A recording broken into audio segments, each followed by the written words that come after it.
Welcome to another episode of One of Us Knows What They're Talking About, and the other one is you. I'm Lori Burch, your host.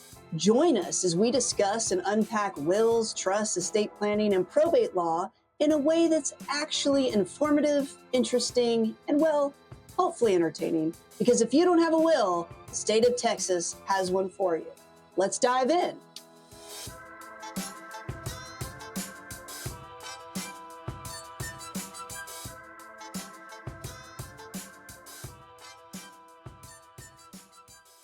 So today we're going to talk about end of life resources and information to leave behind, because I know it's exciting. Sarah, calm down, will you? It's important that you have the plan in place, will, trust, powers of attorney, the estate plan. We talk about that all the time, actually. But that really isn't the whole story there, because one thing that we pose to our clients, because we really like asking the tough questions, is if you died today, would your family know where to start and know what to do? And you're not going to be able to fool us, because we know after 20 plus years of doing this that the answer is no, even with the best estate plan. And in fact, we developed something a couple years ago, trademarked the CYA plan, the Cover Your Assets plan. Giggle. The CYA plan that we offer to our clients as a supplemental resource for once they have their plan in place to really get these other pieces together. And there's a lot more to our CYA plan. Go to thecyaplan.com. Go to coveryourassets.com. Oh, no. Coveryourassets.com. CYA Law, CYA Lawyers. Go to all of those. You're going to go to the exact same place. But there's more information on what all the different things that we include with this plan. But one of the biggest things that we try to do is help answer that question. And that is, where do people start? What do they do? And a lot of that has to do with being able to access bank accounts, being able to get into your house. Do you have a pet or plants, things that are living that someone would need to get to? Where do you keep the documents? Where do they even know? Do you even know that you have this? If you have funeral arrangements, do they know where that is? So a lot of it has to do with that. So one of the things that we offer, it's actually a free tool. You can go to our website and find the CYA organizer. That is Cover Your, what is it, Sarah? Assets organizer. And anybody, I was going to say in the world, but our IT company or our website hosting company has that on lockdown. So you're going to have to be in the United States to be able to get this free tool. I think I did ask about Canada, but I don't know. For our Canadian friends out there, let us know. But if you go to our website, you can go to our resources page, and this is something you can find. You don't have to be a client of Burch Law. But let me go through some of the information that we think is critical for people to know. One is, where do you keep your legal documents? Your wills, your trusts, your powers of attorney. Now, you're going to have to decide what you want to do for yourselves. But what we generally recommend is that you do keep them at home in lieu of a fireproof safe, or I'm sorry, in lieu of a safety deposit box, because those get frozen. They're only accessible during bank hours. We had an instance during COVID where somebody couldn't even get to a will because the bank was just shut down indefinitely. So we don't think that's the best place, but if you insist on doing that, then you need to make sure that you have made the proper arrangements with that financial institution for other people to access it in case of emergency or your death. That doesn't take care of the emergency bank problem, emergency access problem because of bank hours. But if you insist on doing that, but in general, we recommend keeping them at home, preferably in a fireproof safe. If you're a very esteemed client of Burch Law, you may even get one of our fireproof containers that we give to deserving clients. But yes, it's, sometimes that you will find documents, people will put them in their refrigerator, like their freezer. Yeah. Have you all heard of this before? Yeah. Yes. Sam, you have?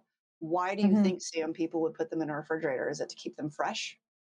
Yeah, yes. So they can have them as a snack later. No, What? Really, a snack? Anyway, they put them in the freezer because it's technically like fireproof. Like if there's a fire, your freezer's. It's a heavily insulated vessel. Yeah, yeah. So that's not so bad. But the point is to make sure that you've made people aware. Speaking of Sam and speaking of end of life things, another thing we'd like to tell people is that if somebody has died, you can no longer use their credit card. Oh. Right, Sam? Did we just go through that? Yeah, we did. Can you explain to us, Sam, why? Why is that? Because it's fraud. It's fraud. So if you, are you able to look into our Ring Central channel? I don't even know. Are you on your computer? You must be, because the camera's working. So I want you to read for us the statement that I sent to you that says the problem here. And then I want you to read the ChatGPT statement of how we should communicate it to clients. Can you share that?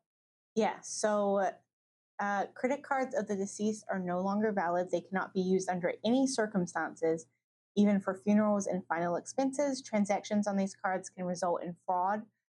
Even if you're an authorized user or had permission to use a card before the card member passed away, do not use them to make purchases. Yes. Wow. Great advice.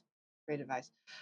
So Sam, then what I would like you to do is I put into, because you're like, what should I tell this person? That was really fun. Thank you for letting me go through that exercise I was with so you. Panicked.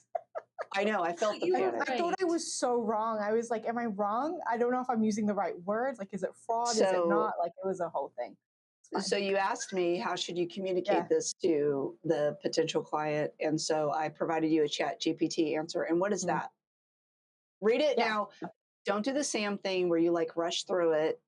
Okay. Enunciate and take your time with this. Okay. It's her accent. I just talk fast. Whoa. Hey there. So, about using your late mother's credit card, ... As much as we'd love to make our transactions feel like a scene out of a ghost movie, unfortunately, our system isn't set up to handle payments from the beyond. You know, something about laws and fraud and doing the right thing, ... Bummer, right? Anyway, we're here to help you find a more legally friendly payment option. Let us know what works for you. We're not really sending that to a client, right? Absolutely not.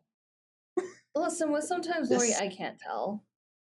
This is the cathartic versions. It comes out on the podcast because this is where we say all the things. But yes, so everybody, in case you didn't know, now you know. Another thing that you should make sure that you're making aware of, and this is somewhat based on my own experience, but I think that you need to factor in like how you run your household. But alarm codes or passcodes, smartphone passcodes, passwords, whatever it is, your computer passwords, login screens, any sort of gate codes, lock codes, garage codes. Like we've got 2 different padlocks because we have 2 different gates into our home.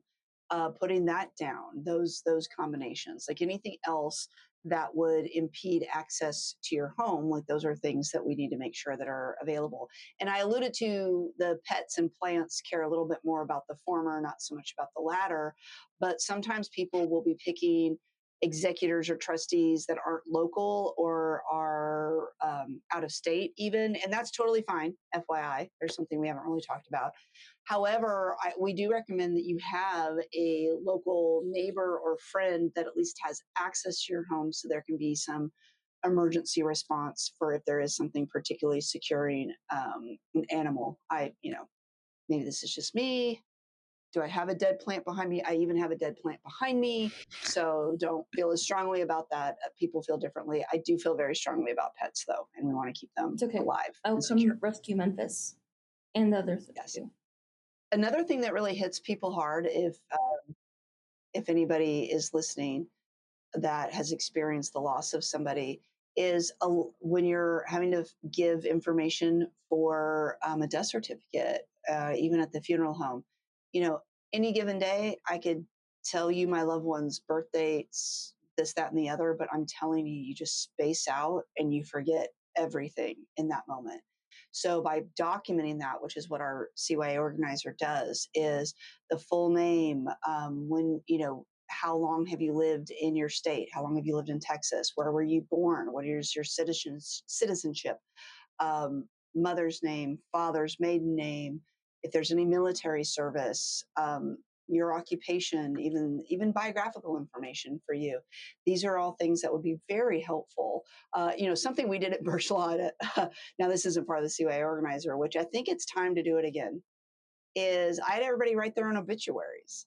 And the point of that wasn't so much to have that ready to go, but it really is an interesting, kind of a different way to do goal setting and kind of take stock of where you've been and what you'd like to be said about you from a legacy standpoint.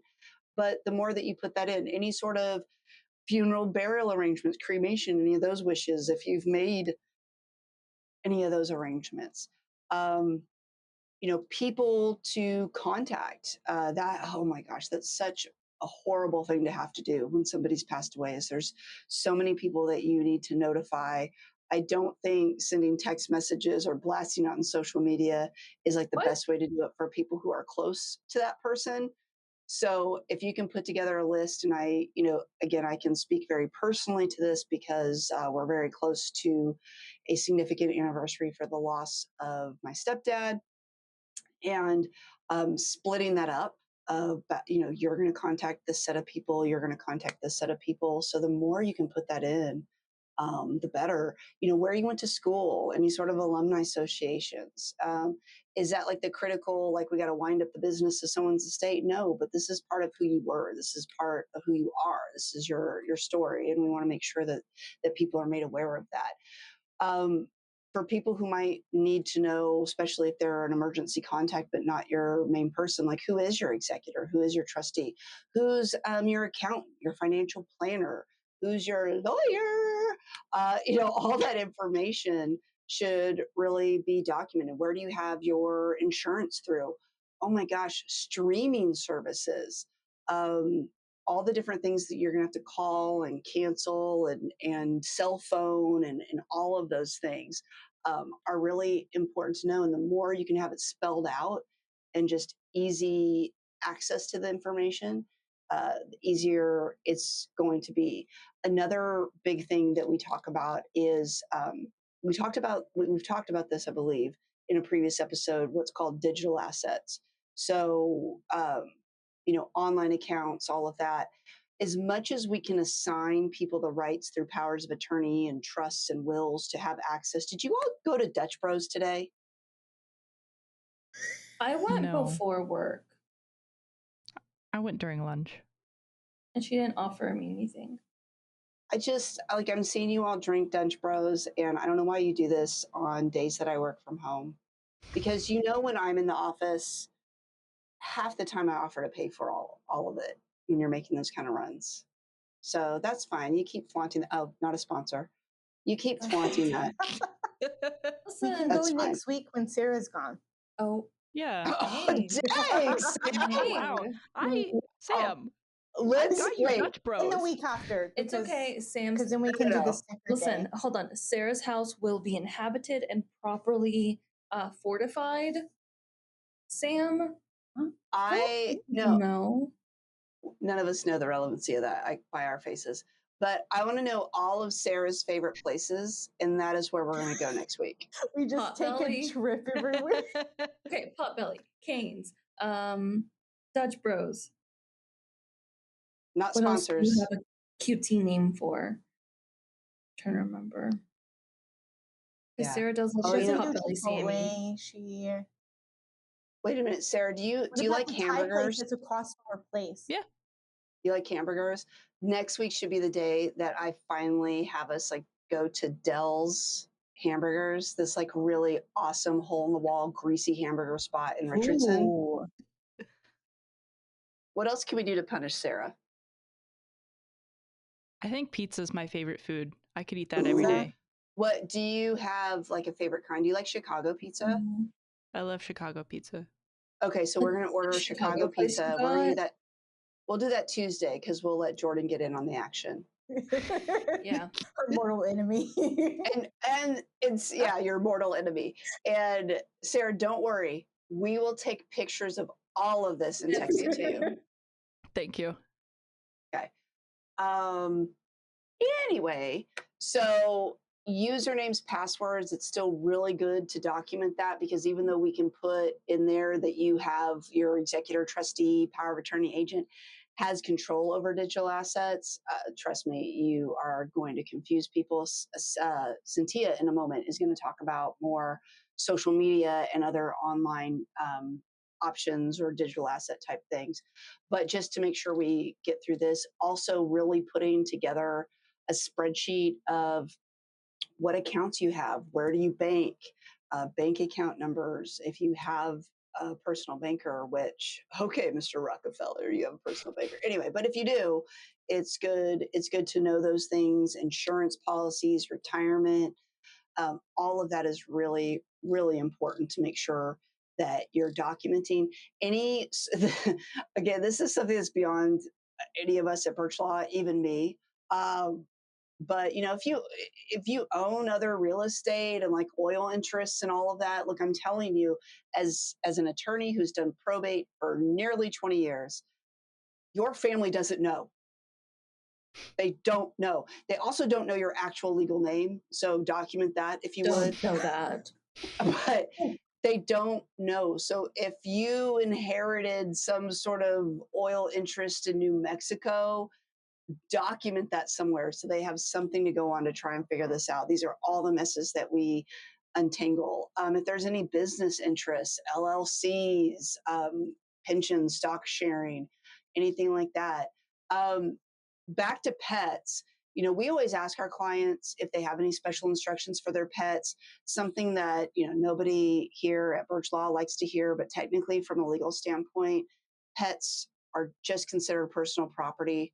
They're just chattel. They aren't living beings. Love that word. Chattel. Mm-hmm. So you can, without having to make any sort of specific provisions for them in your will or trust, which we will do if so asked, but you can also leave behind instructions or directions. I also have to say something, because I learned this the hard way. If you're going to designate in your will who's going to take care of your pets, you might want to make sure that those people know that and they're up for it. I had this happen early on in my practice where somebody put that into a will, and I was so naive.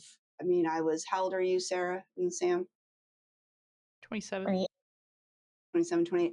I was so naive at 27, 28 when I started my practice that when someone told me, I want this person to get my pets, I just thought maybe they probably asked that person and made those arrangements.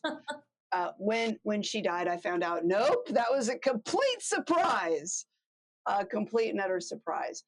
Also, location of important paperwork. There's so much stuff that people are going to have to find, whether it's birth certificates, marriage certificates, pre or post marital agreements, divorce decrees, separation agreements, military records, social security card, medical records, tax records, life insurance, stocks, bonds, right? Sarah, you got all your stocks, bonds listed? Oh, yeah. Okay. Mortgage information, deeds, leases, bank records. I mean, just all of this stuff is really important. Sounds like a total pain in the butt, but guess what? Why don't you do this rather than making your family do it when you've dropped dead? I mean, come on, people, get it together. One thing that someone mentioned to me one time is magazine subscriptions. I'm not really sure that that's a thing anymore, because I can't seem to not have magazine subscriptions. They just like sign you up and then you start getting it, but I'm not paying for it. So I really don't care about it being canceled. But any sort of memberships or things that you have, you're going to list those so people know to cancel them. Gym memberships, my goodness, they'll probably need a death certificate or the actual body to cancel that. And then also special instructions we recommend. Again, when it comes to personal property, So that means something that doesn't have a legal title, like a home, a car, a bank account.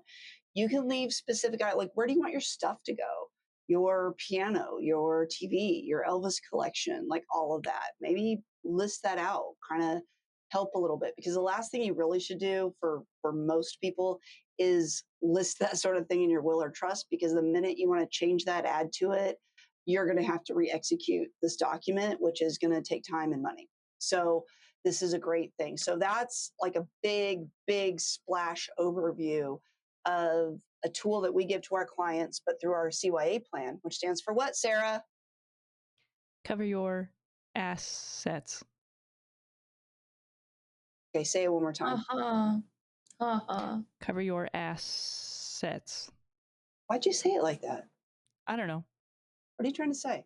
Anyway, that we, through our CYA plan, we do a little bit more hand-holding and accountability, like, have you done this? Have you done this? Have you done this? Have you done this? But yeah, so that's the kind of information. I want to talk about ways to document this and other resources that are out there beyond what we provide to people. But Cynthia has some special information for you when it comes to things like your smartphones and social media and all of that. So Cynthia, take it away. Ooh. Thank you. So, gonna start off with Amazon bereavement support. They're very nice at the beginning of this. So FYI, whenever you die, everybody has a million accounts to everything, and you need somebody to shut them down or notify the powers that be that, hey, this person is no longer with us. And I appreciate about Amazon is we're very sorry for your loss. When a loved one or a close relative passes away, our support team is here to help. I'm pretty sure it's not going to be that easy, but it's fine. It's fine. So reading through this, apparently for Amazon, you need, let me list the number of things that you need in order to go forward and see how, let's see how everybody feels about this. Okay, so you need a copy of the death certificate. Pretty simple, straightforward to obtain. Yes? Okay, cool. In Dallas, that may take... unless you died under suspicious circumstances. Yeah, that can take longer, but typically about 3 weeks, I think, about in Dallas County. You need a valid photographic ID for the named authorized person listed on any sort of letters of authorization. So you need a photographic ID. You need an official certified document showing that you are the authorized person to access the account. So, Lori, whenever you see that, what does that make you think? The authorized person to access an account? Yeah, you need a copy of the official certified documentation showing that you are authorized person. Who would have that?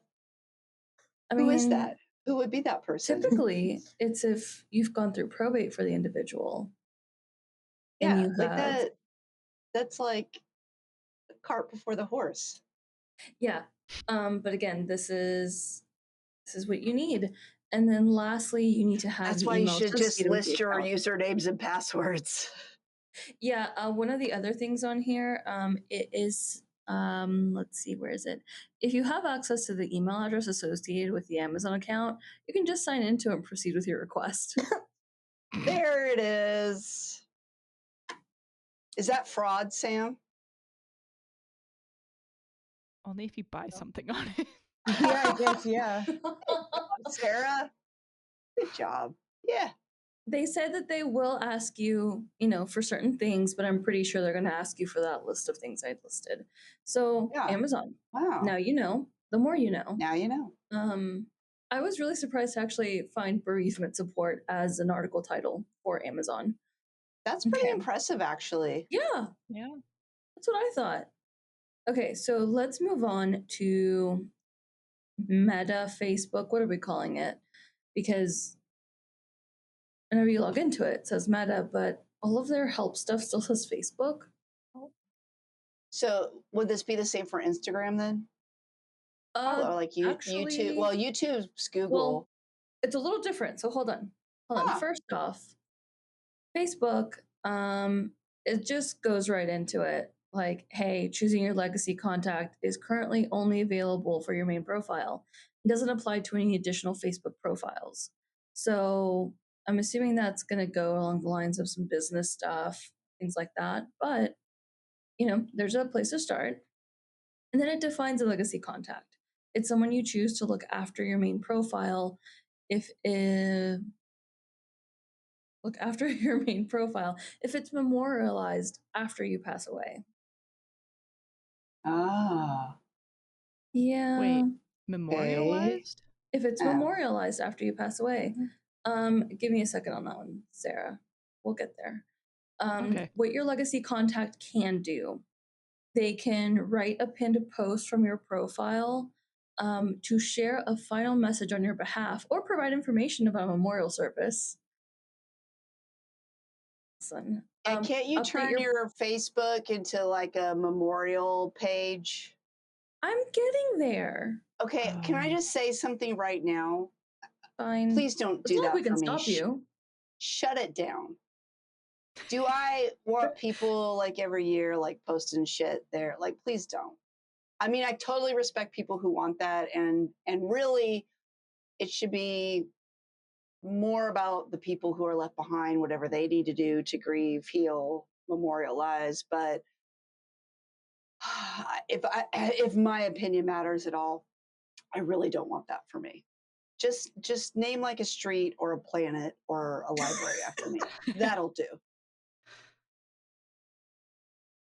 Can I move on? Okay, great. So another thing your legacy contact can do is update your profile picture and cover photo. I'm sorry, but once you have passed, again, do not do this. What? They can request removal of your account. So yes, that's what we're doing for Lori. Please do that. And then you can download a copy of what you've shared on Facebook if you have this feature turned off. We may add more capabilities for legacy contacts in the future. Okay. Maybe. What they can't do is log. Huh? Maybe. We'll see. Yeah, maybe. Your legacy contact can't, CAN', log into your account, read your messages, remove any of your friends, or make new friend requests. So now that I would want. I would want like a bunch of friend requests sent out from me. That is what I would want to happen. Send them out to your worst enemies. To all my exes or people who've wronged me. I'd say people who don't like me, but there is no such group of people. So that's what I would want. I'll provide a list. Let me add that to the CY organizer. Okay, so memorialized profiles. I just love the copy for this. Memorialized profiles are a place for friends and family to gather and share memories after a person has passed away. Memorialized profiles have the following key features. Okay. The word remembering will be shown next to the person's name on their profile. Oh, please don't let this happen to me. Depending on the privacy settings of the profile, friends can share memories on the memorialized timeline. Okay. Contents the person shared, for example, photos, different posts, stay on Facebook and are visible on Facebook to the audience that it was shared with. So it's not like I can go in and be like, oh no, share everything. Memorialized profiles don't appear on suggestions for people you may know, ads, or birthday reminders. You know what, though? I feel like the people you may know may be a good one. Like, that way you know. Like, you get, like, remembering. Can I just say, like, if you're going to keep my Facebook going, I want my profile changed to a barbecue pit. Why? Because I'm going to be cremated. Oh, okay. Cool. Am I the only one who knew that? I got it, but I wanted confirmation. Listen, if I can get a list of suggested people and it says remembering next to them so I know they've passed away, I would not be bothered. I would prefer that. It is so for people who don't do that though, and I don't know if anybody's in this category, but I have many times maxed out on the number of friends that you can have on Facebook. Well, let me do air quotes, friends. It's 5,000, by the way. And so when I need to make space, I am friends with some people who passed away, and I feel very weird about unfriending them. But like, what do you do? And does if they change it to a remembering page, does that count against your friend count? Listen, I did not ask no one ever. Let's move on. Okay, next. Edit for time. Insert commercial so something here. you can do is you can choose to have your account permanently deleted should you pass away. This means that when someone lets us know that you've passed away, i.e. your legacy contact, all of your messages, photos, posts, comments, reactions, and info will be immediately and permanently removed from Facebook. Yes. Okay. Oh, I got some good pictures there. But I'm sure Kimberly has all of them. And anything I would post would also be on my phone.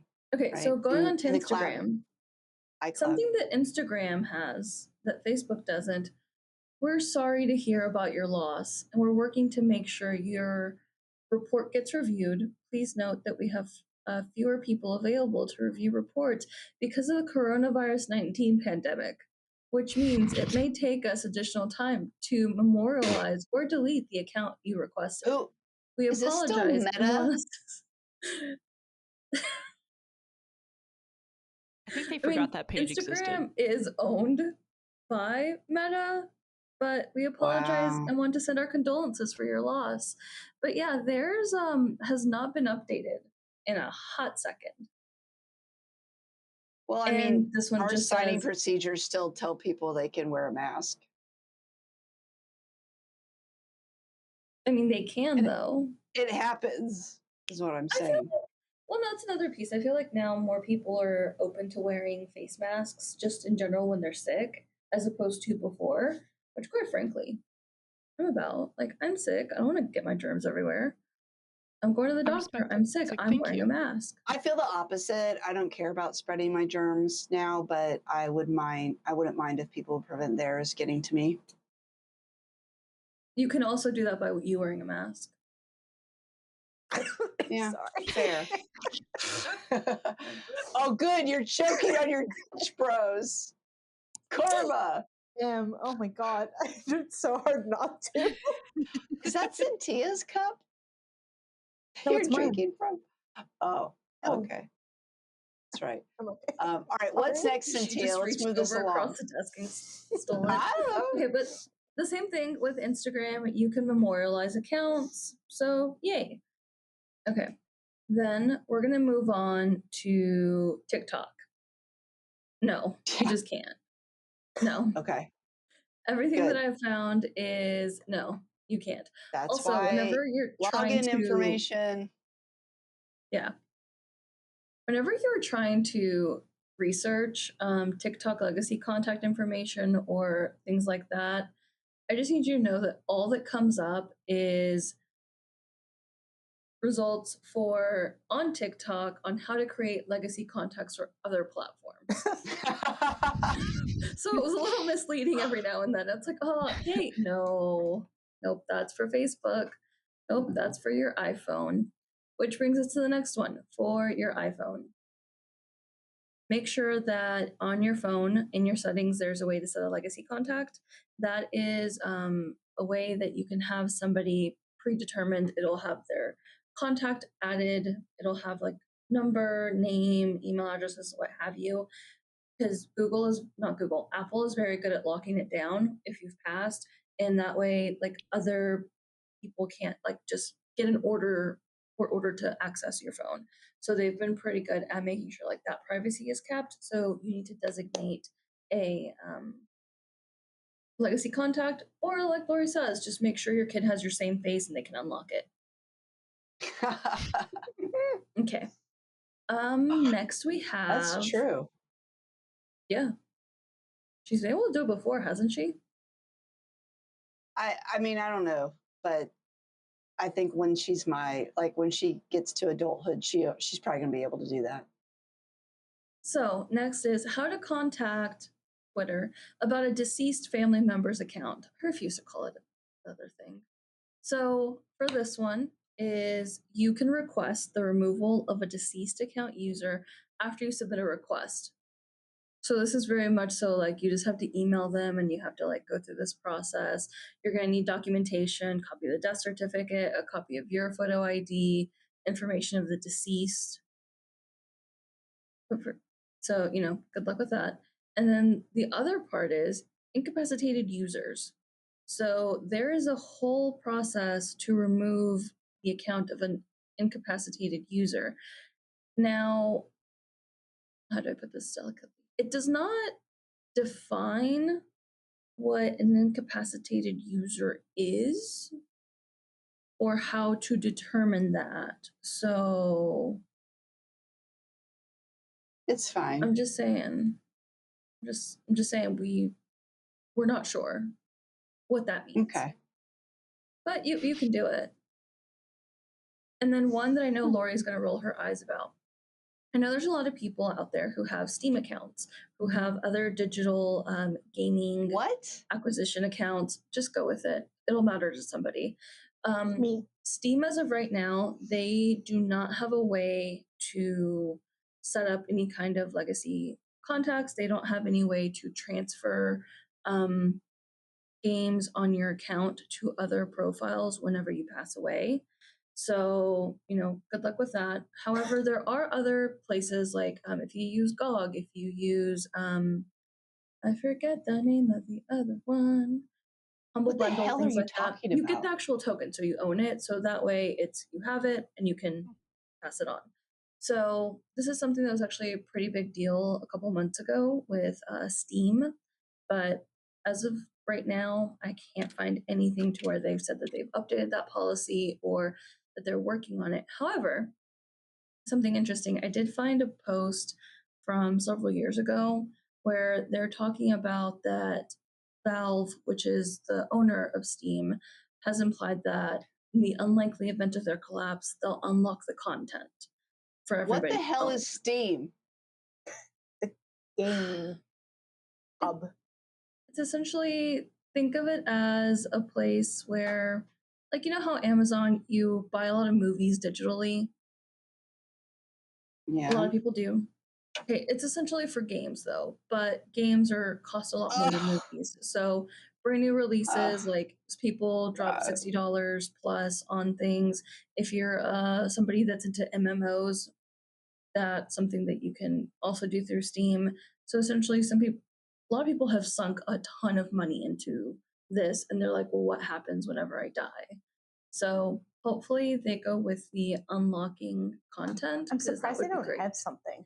I'm not surprised. Steam, but yeah. Are you kidding me? You can spend so much money there. Like, it's kind of bonkers. And like the same with EA. Yeah. And there's like so many other things. Well, Origin is the app Origin is now no longer. It's now just EA games. Oh, I didn't know that. I haven't played Sims in a hot minute. So. Yeah. Oh my God. Will matter to somebody, Lori. I promise you it will. All right. Good. I like how Sarah's just like bouncing to herself, like going to the beat of her own drum. That is excellent information. Thank you, Cynthia. Does that conclude your presentation? I mean, it's going to now. Damn. Okay. All right. My biggest thing, I don't feel this way so much anymore, but I remember when Adley, my firstborn, the first few months, year of her life, I did have to tell Kimberly, like, if something happens to me, I need you to delete my search history because people will think I have no idea how to take care of a baby. So many things that I would Google. Did you? At the very beginning? Like, are they supposed to do this? What do you do in this situation? It's like, I really, really need my search history deleted because people would be very concerned. Don't tell CPS the things that I ask. But okay, good. So in collecting all this information and gathering all this information, there's a lot of different resources that are available. None of them are sponsors. of this podcast, but they could be. Hey, anyway, one online source that I'm personally a member of, and we've talked to them about offering to clients, which we haven't yet, and I'm going to explain why. It's super, super cool. They're always upgrading it. It's called trustworthy.com. And it's a place where it's like this digital vault where you can upload everything, from passports to driver's license to all this stuff. Go back, rewind this 10 minutes, 20 minutes, I don't know, 4 hours. How long have we been talking? And all that stuff in the CYA organizer and so much more. I think it's really cool conceptually, and I do think that if you're up for it, do it. One of the reasons that we haven't officially offered this to clients and introduced it is because I myself, in the 2 years that I've been a member, have not completely uploaded all this stuff. And if I'm not going to do it, then I know that 99.999% of people are not going to do it. So I'm still kind of toying with that, but I do want to make people aware that things like that are out there. And then I know there's other sites. I think this one is super cool. Like, it really does have a lot of stuff. And then there's all these ways that you could notify people to have access to it and all of that. And then there's a couple planners that I've seen that collect a lot of this information and more. Like some of my favorites, is this one. You can get it on Amazon, not a sponsor, or other places. Sorry, it's your problem now because I'm dead. There's another one. I'm dead. Now what? It's not bad. It's not bad. And then, we're about to have a sequel come out of a classic movie from my childhood. And this isn't as much for people who have passed, but for the people who've passed on, the Handbook for the Recently Deceased. And I've actually thought about, should we do a handbook for the family of recently deceased? But anyway, lots of stuff out there, lots of resources. I think the biggest thing, and it's the number one thing that we encounter just doing this planning in the first place, is people have to do it. People have to fill it out. People have to complete it. And then, they got to keep it updated. But, I think as much of this, maybe not 100% of it, but as much as you can put together and collect, you're going to make things so much easier for your family and loved ones. Not if, but when time comes. So really want to encourage everybody to look at those resources. Before we get to the ridiculousness of the Sam and Sarah segment, which I haven't really looked at their notes, so I really don't know what's coming. Any other thoughts that are actually more relevant to the topic, or are we good? You're going to have to edit out your dramatic pause. That was Sarah breathing into the mic heavily. I think this was good. Okay. So then with that said, Sam and Sarah, what do you have planned for us? I'm not looking at the list. I don't know what's about to happen. So it's a list of things you need to do after you have passed on. Oh. Yeah. That you have to do once you've passed on, but you're passed on. You or others. You'll see. So, okay. All right. Let's just rapid fire. Yeah. Let's do this. Okay. So you need to have somebody delete your socials. Or memorialize them. Yeah. You need to have you need to plan your funeral before you die. And my sister has done that. She has the playlist. She has how her body is going to be presented. It's not what you would think. She wants to fly through the room. This isn't a joke, by the way. She wants to fly through the room. She wants to, she has a who does what. No, back up. Like in a cannon? This isn't, like a canon style. Like, she wants to be flung like into the body? room. Yes. This isn't a joke. She has told me this many times. That. All right. She has playlists, who's doing what, everything. Just plan it. Makes everything so much easier. I actually don't remember what my title is in her funeral, but anyways. You have one. Yeah, I do have one. So plan it. Okay. All right. Have someone erase all evidence of that secret box that you have. I like this one just because it's fun. You need to add a fun tombstone message, like "I told you I was sick" or something like that, so you can have fun beyond the grave. If you're being there's wait. I have to tell you a story. So when I was single and my sister was single, I have 5 million brothers, but only one sister. And my mom, my sister, and I would go on girls' trips, and they were usually road trips. And I hope my sister's not mad at me, but I'm certain she doesn't listen to our podcast, so I'm not worried about it. But she used to smoke. She doesn't smoke anymore. But because of that, my mom would always make her sit in the back seat. And when we'd stop for a break, and if she had to smoke, my mom make her run around the car to kind of air out before she could get in the back. But anyway, I don't know how other people road trip, but we would always do a lot of snacks. And so my sister would keep all the snacks in the back. And she would say this, she started saying this, there's still food left. And hey, anybody want a snack? There's still food left. So we started joking that that's what's going to be on her tombstone. There's still food left. I like that. I have not thought about that in probably 10 years until you brought that up. Make this an outtake, Sarah, because I want to share it with her. Okay, the next one. If you're being buried, pick a plot by some nice flowers or like on a hill so you have a view. I think the cemetery is going to be in charge of that, but all right. Yeah. Well, you can like buy plots, right? Like in a specific. You just gotta plan. You know what? For the sake of moving on, yes. Yeah. Yeah. Okay. So when you're beyond, we think it would be fun if you dress up on Halloween. We obviously recommend as a ghost. Sorry, cowboy ghost. Misread that. Hold on. Cowboy raccoon ghost for Sarah. Yeah. Yeah. So you're telling me that once I am no longer with us, I need to dress up as a ghost for Halloween. You still gotta celebrate Halloween. It's a fun time. I feel like there's some more conspiracy theories we need to explore here, but keep going. It's about to get worse. Learn some fun ghost tricks like slamming doors, slamming cabinets, knocking things off the table, flickering some lights, you know.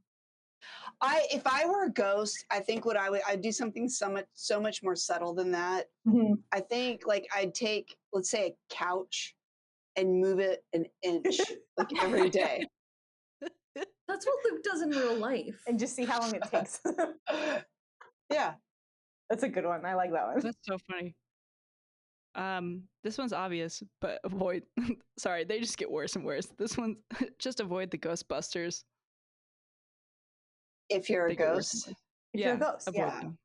Brilliant. Thank you. Can't believe I employ these people. Everybody. Be annoying enough as a ghost so that Zach Baggins of Ghost Adventures fame wants to try capture evidence that you are in fact a ghost. I'm sorry, who? Zach Baggins. Who is that? Baggin what? There's a ghost show called Ghost Adventures, which has gone for many years. I don't know. I think it's like on Sci-Fi or something. And they go around to like famous haunted places and try to get evidence. He has a whole in Las Vegas. He has like a haunted attraction that has like things. I don't think he has the Annabelle doll, but like stuff like that, like famous. I don't want to go on a whole tangent, so this might have to be something that we do a future episode about. But I wouldn't mind talking a little bit about ghost tours that you can take in certain locations. Okay, see, that's fun. And all I'm going to say right now is, in case we don't do a subsequent episode on this, if you're ever in Key West, make sure you take a ghost tour and find out about Robert the Doll, the origins of the movie Child's Play. I think for Halloween, we should do a portable podcast and we go through a haunted house. No, thank you. Oh, intriguing. Intriguing. Okay. I think let's put a pin on that. Pin in that. Yeah. Mm-hmm. Next. So don't forget to haunt all of your favorite people regularly so they cannot forget about you, but also do not forget to haunt all of your sworn enemies so they also cannot forget about you. Yeah. And have to sleep with an eye open. So, like, quick question. Yeah. When you say don't forget to haunt your favorite people, yeah, like, what am I doing to, like, you versus someone I don't like? I feel like you'd be more, like, aggressive to the people you don't like, right? Like, smashing more of their stuff. To people you like, you're moving the couch an inch. Right, Sarah, do I not go into your office as is and just lightly knock things off your desk? It's the same. Right. See, but it's lightly. Yeah. It's not aggressive. No. People you like, you're walking by them and, like, tossing their hair. People you don't like, you cut their brakes.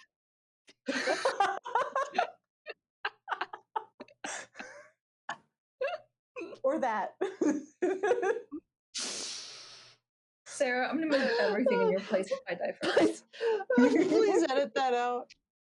I can't believe I said that. So good. This is what happens when we record on Fridays instead of the usual Wednesdays. We're in a silly, goofy mood. Okay, and the last one, and I put this last because I know you're going to have questions. Cremate yourself so you're not a mindless body or skeleton in the skeleton war. In the skeleton what? The skeleton war. Is there going to be a war? Technically, it's ongoing. Hold on, I heard the skeleton ward. Ward, but no war. No, yeah. I got it. Is this like in an alternate dimension? No, this is here on Earth. Is this like an anti-body snatchers, like revivification? It started on Tumblr voodoo, in 2014. Originally, it was just so that way you could find like fun Halloween skeleton gifts. It was just an easy way to do it, but now it's got its own lore. Like people will take pictures of like skeletons during Halloween, like the fake ones, and be like on their way to battle for the skeleton war, and and then so that way if your body gets reanimated, you're not part of the skeleton wars. I've never heard of this. Reanimated? Yeah, like if you're in the ground in a coffin. You're kind of under there. Have y'all ever had to dig your way out of something? Listen, it's not like they've got like flesh. Literally? They don't have nerves. I'd like to dig myself out of this podcast episode right now. Hold on. Actually, everybody on this podcast has had to dig themselves out of something. Looking at you two, Sarah, Sam. Again, I don't know if you mean figuratively or literally. Both. Literally, like no. If someone buries you, like shoved us in a hole because like at the beach, and they bury you in sand. Yeah, should do that to us. I can see it. All right, I'm still gonna say no. It's not that easy to get yourself out. Yeah. What was that list? Listen, I can take Sam out with a weighted blanket. You really be honest. Not even a weighted one. Just give me a fluffy one, and I'm good. I'm stuck. Okay, great. Is there anything else that you all have to add? What, Sarah? Oh, she's mute. You're muted. How did I get muted? That was it. Great. So those are a lot of things for you all to think about to prepare your family and loved ones for an easy transition, and then I suppose maybe potentially some tips for yourself when you have made it to the great beyond. Thanks for listening. And just to cover all our bases about what you just heard, I'm sorry and you're welcome. Make sure you subscribe so you never miss an episode, and tell your friends about us. We do webinars and live events. The best way to stay up to date is to follow us on Instagram, Facebook, TikTok, and YouTube. Links are in the show notes. If there's a topic you'd like us to cover, maybe you have a question you'd like us to answer, or maybe you just want to say hi, hit the link in the show notes or go to burch-law.com/podcast and fill out the contact form.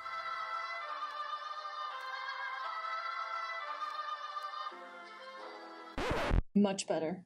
Yeah, I thought that had a lot of energy.